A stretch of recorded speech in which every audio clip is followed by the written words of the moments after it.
Assalamualaikum warahmatullahi wabarakatuh. Selamat pagi. Kembali kita melanjutkan pembahasan kita tentang senyawa turunan alkana. Kalau sebelumnya kita sudah membahas tentang bagaimana membuat nama dari gugus fungsi alkanol, gugus fungsi alkoksi alkana, gugus fungsi alkanal, gugus fungsi alkanon, kemudian gugus fungsi asam alkanoat, dan gugus fungsi alkil alkanoat. Kali ini kita akan membahas tentang keisomeran. Saya pikir bahasa isomer itu tidak asing karena sudah pernah Anda mendengar pada saat membahas tentang alkana, alkena, dan alkuna.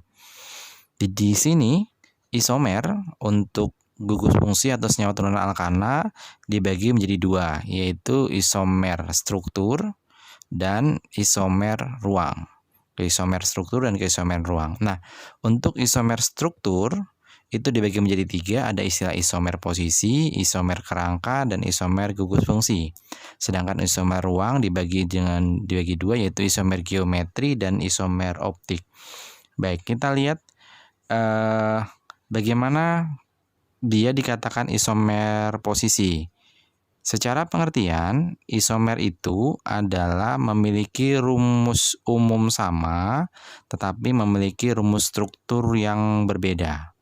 Atau mungkin boleh saya bilang apabila Anda punya satu rumus struktur, kalau ingin mencari isomernya berarti Anda mencari pembandingnya dengan catatan bahwa jumlah C, jumlah H, dan O-nya sama gitu ya. Jadi di sini kita diberi satu struktur, nanti Anda mencari pembandingnya. Itu yang dimaksud dengan isomer. Baik, kita mulai dari isomer posisi.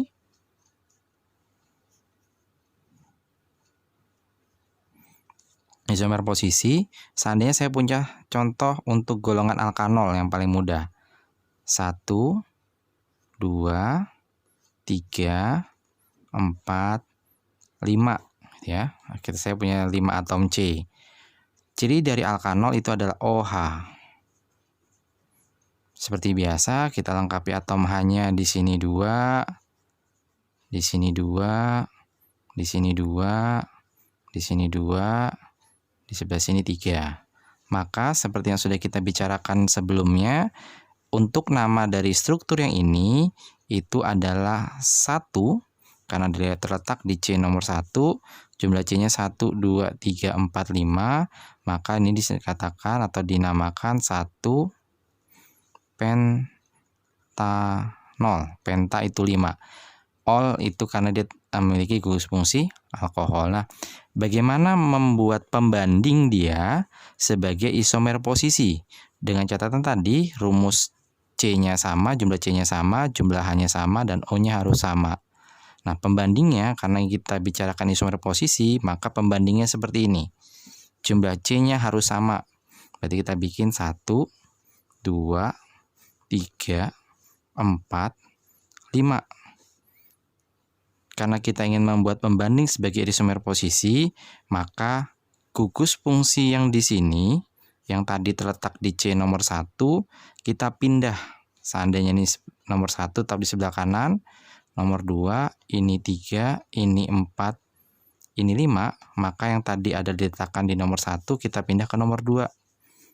Gugus fungsi OH-nya. Jumlah H-nya akan tetap sama, ini jadi 3, ini yang 2 jadi 1, ini tetap sama. Ini 2, ini 2, ini 2. Maaf, 3. Jadi kalau Anda hitung jumlah C-nya 5, jumlah atom H-nya berapa nih? 5, 7, 8, 11, 12. O-nya 1, sama dengan yang di atas. Nah, karena sekarang letaknya dia ada di nomor 2, maka ini namanya 2 pentanol. Gitu ya. Jadi antara 1 pentanol dan 2 pentanol ini yang dikatakan isomer posisi. Membedakan letak gugus fungsinya ada di nomor 1, di sini nomor 2. Atau bisa juga contoh yang ketiga, masih karena ini C-nya 5, kita masih bisa buat lagi 1. 1, 2, 3, 4, 5. Nomor C-nya 1 tetap saya letakkan dari sebelah kanan. Kalau ini sudah diletakkan nomor 2, ini saya letakkan di sini. Nah, atom H-nya tetap sama. Ini tetap 3, ini jadi 2, tapi di sini jadi 1, ini jadi 2, ini jadi 3. Secara jumlah C, H, dan O-nya akan sama, maka karena dia letak sekarang di nomor 3, ini namanya 3 pentanol. Ya. Nah, ini yang namanya isomer posisi. Jadi, kita melihat posisi gugus fungsinya, itu maksudnya. Oh, gugus fungsinya terletak di nomor 1. Oh, gugus fungsinya terletak di nomor 2. Ini terletak di gugus nomor 3 atau C nomor 3. Nah, kalau ditanyakan isomer ya, boleh Anda hanya mengambil 2 ini. Ya, ini posisi. Atau antara nomor 1 dengan nomor, atau nomor 2 dengan nomor 3. Atau bisa antara nomor 1 dengan nomor 2. Silahkan. Seperti itu yang dikatakan sebagai isomer posisi. Jadi, kita melihat letak gugus fungsinya ada di nomor berapa. Oke, itu video untuk isomer posisi. Nanti kita lihat untuk isomer kerangka dan isomer gugus fungsi. Terima kasih.